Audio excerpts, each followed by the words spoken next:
Halo semuanya, Assalamualaikum warahmatullahi wabarakatuh. Selamat sore, perkenalkan nama saya Ayunda Supriyanti dengan NIM 200320014.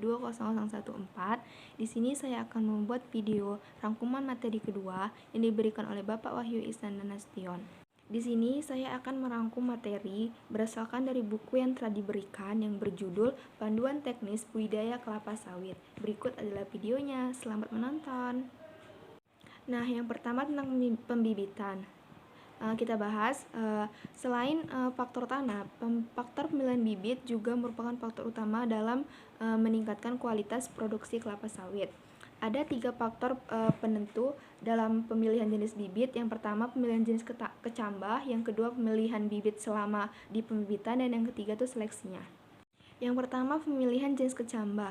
Nah, pemilihan jenis kecambah ini merupakan faktor yang menentukan tinggi atau rendahnya kualitas produksi.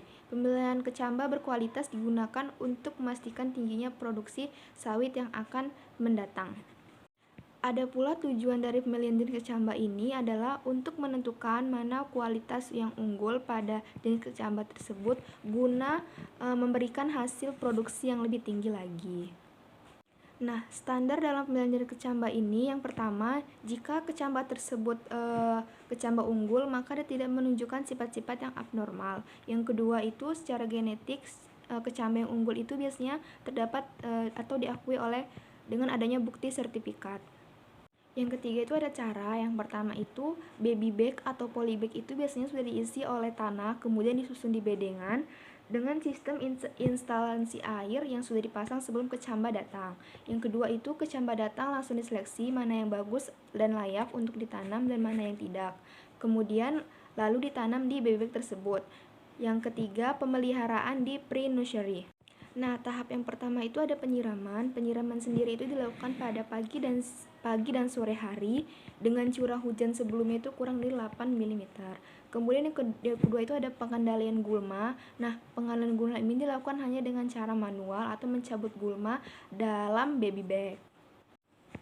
Kemudian ada pemupukan, dan yang keempat itu ada pengendalian hama dan penyakit tanaman. Metode pengendalian hama dan penyakit tanaman di pre-nursery sangat tidak dianjurkan karena tanaman masih sangat rentan terhadap pestisida, apalagi yang mengandung logam berat seperti tembaga, air, reksa, dan timah.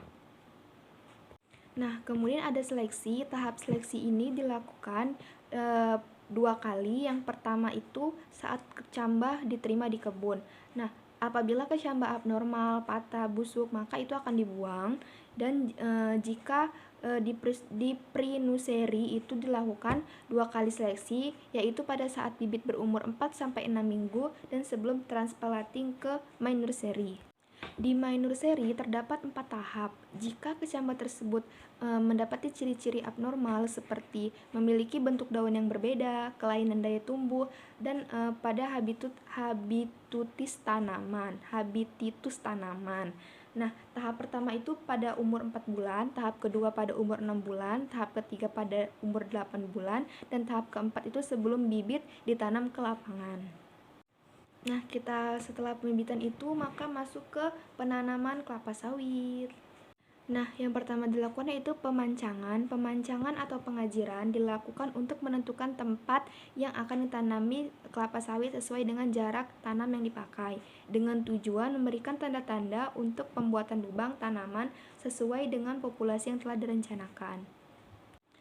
Adapun alat-alat yang dibutuhkan dalam pemancangan ini, yang pertama GPS, yang kedua ada klinometer, yang ketiga ada kayu pancang, pancang kepala dan pancang anak, yang keempat ada tali plastik atau kawat. Setelah pemancangan, hal yang dilakukan kemudian adalah pembuatan lubang dan pemupukan lubang tanam. Pemupukan lubang tanam ini dilakukan minimal 1 bulan sekali dengan menggunakan alat pengukur atau mol, dengan tujuannya memberikan media tumbuh yang baik bagi akar tumbuhan pada saat pertumbuhan awal di lapangan nantinya. Yang kedua, mempermudah peresapan pupuk ke dalam tanah sehingga mempercepat tanaman mengaborsi pupuk dan memacu pertumbuhan di lapangan. Ada pula alat-alat yang dibutuhkan. Yang pertama itu cangkul, yang kedua itu alat pengukur, atau mall dengan ukuran 90 cm kali 90 cm atau minimalnya itu 60 cm dikali 60 cm. Yang kedua itu takaran pupuk untuk pemberian pupuk dasar. Kemudian itu ke penanaman, ke tahap selanjutnya itu ke tahap penanaman. Nah, pada saat pelepasan layar gebek dari bola tanah dilakukan dengan cara mengoyaknya, kemudian diletakkan dengan hati-hati ke dalam lubang yang telah diberi pupuk dan ditimbun dengan topsoil. Kemudian permukaan bola tanah itu dia harus sejajar dengan permukaan tanah. Berdirinya bibit itu harus benar-benar tegak di tengah lubang tanam sehingga barisan tanaman itu lurus. Nah, yang keempat itu ada identifikasi pokok. Nah, yang pertama kita bahas identifikasi pokok non-valuer atau abnormal pada fase negatif. Gejala pokok abnormal di lapangan dapat terjadi pada bagian vegetatif dan generatif tanaman. Pada bagian generatif gejalanya sendiri itu bercak pelepah daun itu berputar, kemudian ada bercak orange-nya, penyakit tajuk, anak daun pada pelepah itu dia sempit tapi memanjang, kemudian susunan anak daun sangat rapi seperti sirip ikan, pelepah daun tegak, anak daun keriting, bertunas atau bercabang. Nah, kemudian itu identifikasi pokok non-valuer atau abnormal pada fase generatif. Gejalanya itu pada tandan mengalami aborsi atau membusuk itu buahnya. Kemudian dalam satu tandan itu keluar bunga jantan atau betina. Kemudian buah itu tersusun sangat rapat dan kecil-kecil. Dan yang ketiga, pokok steril atau tidak berbuah. Nah, yang kelima itu ada pemeliharaan tanaman. Nah, kelapa sawit sendiri itu dia memerlukan kondisi yang optimum untuk meningkatkan hasil produksi. Kondisi yang diharapkan itu tidak adanya dalam pengambilan unsur hara, kemudian suhu dan kelembapan itu juga terjaga atau optimum. Yang ketiga, penyinaran juga optimum, tidak terlalu panas dan tidak juga terlalu dingin. Dan yang ketiga itu tekstur tanahnya ini harus baik dan cocok. Untuk mendapatkan kondisi seperti yang saya sebutkan tadi, maka perlu dilakukan pengerjaan konversi tanah dan pengendalian gulma. Pengendalian gulma sendiri itu meliputi pengendalian lalang, garung piringan, penyemprotan piringan, pasar pikul, dan tempat pengendalian hasil atau TPH. Kemudian ada bongkar tumbuhan pengganggu, dan yang terakhir babat pakisan. Nah, yang pertama itu ada konservasi tanah. Tanah sendiri merupakan media atau penyimpanan unsur hara yang dibutuhkan oleh tanaman. Lebih jauh lagi, tanah ini dapat berfungsi sebagai media untuk perkembangbiakan akar. Kondisi tanah yang subur sangat dibutuhkan untuk menghasilkan kelapa sawit yang berproduksi tinggi. Ada pula tujuannya itu mempertahankan kesuburan tanah baik secara fisik, kimia, maupun biologi. Dengan standarnya itu, sarana konservasi tanah itu dibuat sesuai dengan keadaan tanah, terutama topografi atau kemiringan tanahnya. Nah, ada pula jenis-jenis sarana konservasi tanah. Yang pertama itu kacangan penutup tanah pada tanah itu rata, kacangan dan benteng teras, serta tapak kuda pada tanah yang agak miring dan miring. Yang ketiga, teras bersambung pada tanah miring dan sangat miring. Kemudian tapak kuda pada tanah miring dan penanaman pada tanah timbun. Yang keempat, pembuatan parit atau drainase pada tanah-tanah rendahan di setiap klasifikasi kemiringan tanah. Nah, kemudian alat ini sesuai dengan kebutuhan baik secara manual ataupun cangkul ataupun mekanisme. Alat berat seperti bulldozer atau ekskavator. Kemudian ada 5 itu rotasi, sesuai dengan kebutuhan juga. Umumnya pembuatan tuh hanya dilakukan sekali dan dilanjutkan dengan pemeliharaan rutin setahun sekali. Kemudian ada pengendalian lalang. Lalang merupakan salah satu kompetitor bagi tanaman kelapa sawit. Agar kelapa sawit berproduksi optimal, keberadaan lalang ini perlu dikendalikan. Tujuannya untuk menekan pertumbuhan lalang karena merupakan pesaing bagi tanaman kelapa sawit dalam mengambil unsur hara dari dalam tanah dan dapat menurunkan produksi sebesar sampai dengan 25%. Dengan standarnya itu ya kebun sawit harus bebas dari lalang. Nah, kita masuk ke cara-caranya. Kondisi kebun yang hanya ditumbuhi sedikit sekali, lalang bisa dikendalikan dengan cara yaitu wiping lalang, dengan mengusap permukaan daun lalang dengan kain yang telah dibasahi larutan herbisida. Kemudian ada garuk piringan. Keberadaan gulma ini pada piringan kelapa sawit dapat menyulitkan dalam pemeliharaan tanaman. Kondisi piringan yang bersih dari gulma juga dapat menghindarkan tanaman dari serangan hama dan penyakit infeksi lainnya. Tujuannya itu membersihkan piringan dari rumput-rumputan, kacang-kacangan, sampah, dan tumbuhan lainnya untuk memudahkan pengutipan brondolan dan tempat penaburan pupuk. Standarnya itu ya piringan harus bersih. Jari-jari piringan 1 meter umurnya itu pada 1-2 tahun, 1,5 meter umurnya 2-3 tahun, dan 2 meter itu umurnya 3-4 tahun. Adapun cara-caranya, yang pertama itu piringan digaruk bersih dengan alat garuk. Kemudian gulma yang terdapat pada pokok dicabut bersih sampai setinggi jangkauan tangan. Kemudian di lahan rendahan atau basah dapat dilakukan dengan cara melalui pembabatan secara tandas. Kemudian garuk piringan rotasi pertama mengarah ke dalam dan rotasi kedua itu mengarah keluar. Demikian selanjutnya bergantian arah. Kemudian kita bahas mengenai penyemprotan piringan, pasar pikul, dan TPH. Salah satu upaya untuk mengurangi populasi gulma di perkebunan kelapa sawit yaitu dengan penyemprotan herbisida.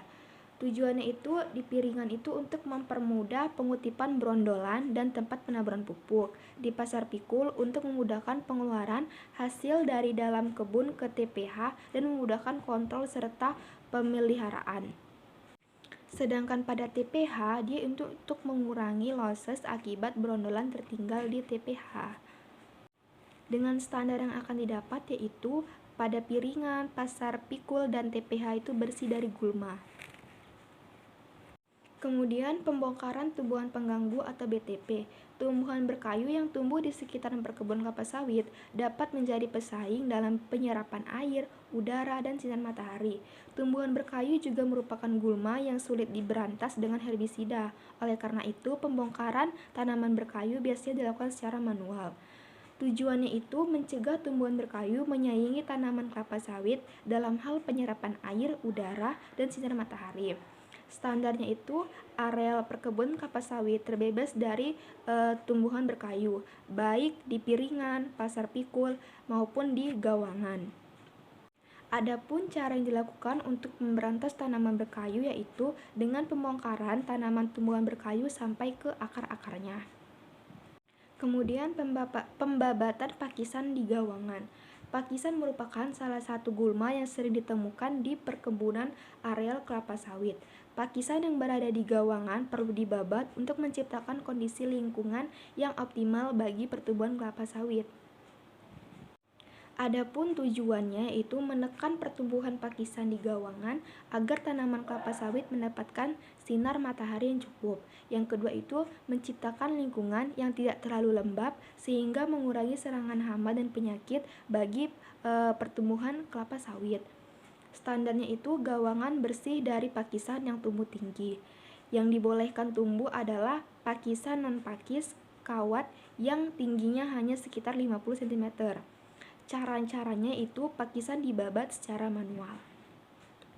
Halo, assalamualaikum warahmatullahi wabarakatuh. Kembali lagi bersama saya Ayunda Supriyanti dengan NIM 200320014. Nah, di sini saya akan melanjutkan video rangkuman materi yang berjudul buku yang telah diberikan oleh Bapak Wahyu.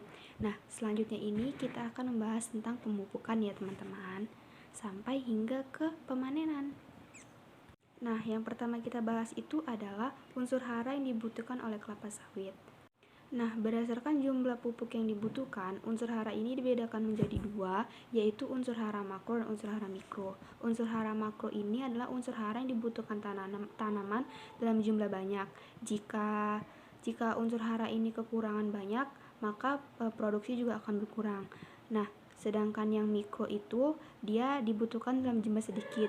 Apabila dia sedikit saja kekurangan, maka akan terganggu, dan apabila kebanyakan maka akan keracunan. Nah, selanjutnya itu adalah gejala kekurangan unsur hara. Jika kekurangan nitrogen, maka ciri-cirinya itu daunnya itu akan pendek dan keras, kemudian daunnya akan menjadi kuning dan pucat dimulai dari daun yang termuda. Dan apabila kekurangan fosfor, ciri-cirinya itu batang dan tandannya itu mengecil, daun rumputan di sekitar tanaman itu berwarna ungu, kemudian daun memendek dan anak daun itu berwarna keungu-unguan. Apabila kekurangan kalium, daunnya itu akan mengeluarkan bercak kuning dan bisa tembus cahaya. Dan apabila kekurangan magnesium, ciri-cirinya itu daun menguning merata pada daun yang tertua. Kemudian gejala berat ditandai dengan adanya jaringan yang mati. Dan gejala tersebut hanya ditemukan pada daun yang terkena sinar matahari secara langsung. Apabila kekurangan boron, maka itu bagian ujung daun akan memendek, kemudian terdapat daun yang mengeriting, kemudian anak daun berbentuk seperti pancing. Yang ketiga itu pengambilan contoh daun. Pengambilan contoh daun ini dilakukan untuk melihat kandungan unsur hara pada tanaman kelapa sawit secara optimal atau secara lebih akurat. Tujuannya ini untuk mendapatkan contoh daun yang bisa mewakili, kemudian mempersiapkan contoh daun dengan baik agar bisa dibawa ke laboratorium. Kemudian contoh yang baik ini akan direkomendasikan pemberian pupuk yang tepat, kemudian mengecek diferensiasi unsur haranya. Dengan standarnya itu waktu pengambilan mulai pukul 7 sampai 12 siang, kemudian daun yang diambil adalah daun yang ke-17 dan contoh tunggal digabung satu contoh atau kelompok. Kemudian pemupukan. Tidak semua jenis unsur hara terdapat di dalam tanah dengan jumlah yang memadai. Maka yang harus dilakukan adalah dengan cara pemupukan. Pemupukan sendiri bertujuan untuk menambah kandungan hara yang dibutuhkan tanaman agar tanaman tumbuh secara optimal. Setelah adanya pemupukan, kemudian pengendalian hama dan penyakit. Hama sendiri itu adalah jenis serangga dan hewan yang lainnya dapat merusak tanaman. Kemudian penyakit adalah setiap mikroorganisme yang merusak tanaman. Hama dan penyakit ini sendiri dapat menyebabkan produksi menurun dan untuk menghindarinya perlu adanya pengendalian hama dan penyakit. Yang dilakukan untuk pengendalian hama penyakit, yang pertama itu dilakukan dengan cara pengamatan. Dengan tujuannya itu mengetahui secara dini apakah ada hama atau penyakit pada tanaman kelapa sawit. Yang kedua, mengetahui perkembangan populasi hama atau penyakit dan tingkat serangannya. Kemudian yang ketiga, mengetahui jenis hama dan penyakit yang ada pada pohon kelapa sawit. Kemudian sebagai dasar penentu strategi pengendalian. Kemudian setelah adanya pemupukan, pengendalian hama dan penyakit, selanjutnya itu perawatan parit. Nah, perawatan parit ini sendiri bertujuan untuk mengalirkan kelebihan air dari blok atau ke kebun yang satu ke kebun yang lainnya. Kemudian dengan demikian, kadar air tanah stabil sekitar 20-25% dengan kedalaman arus air itu 60 cm. Dengan standarnya itu, parit bersih dari gulma dan benda-benda lain yang dapat menghambat kelancaran air. Kemudian, kedalaman parit masih menjadi penunjang kelancaran aliran air juga. Nah, yang terakhir itu adalah panen atau potong buah. Total produksi TBS per tahun per hektar itu dipengaruhi oleh beberapa faktor, baik yang secara langsung seperti pelaksanaan panen, tunasan, dan transportasi, maupun tidak secara langsung seperti penyiangan, pemupukan, konservasi tanah, pengendalian hama dan penyakit. Pemotongan dan pengutipan TBS pada tingkat kematangan sesuai sehingga mendapatkan hasil kandungan minyak yang diharapkan dan tidak dapat merusak kebun. Ada pula kriterianya yaitu apabila semua buah sudah matang maka harus segera dipanen. Kemudian kriteria matang panen adalah satu brondolan yang jatuh secara alami per kilogram TBS atau mengacu pada berat TBS sensus di awal semester. Adapun alat-alat yang digunakan untuk pemanenan atau memotong buah seperti dodos, angkong, gancu, dan kampak untuk memotong gagang yang panjang. Kemudian, jalanan dan transportasi ini merupakan sarana pendukung yang sangat mempengaruhi hasil dari produksi sendiri.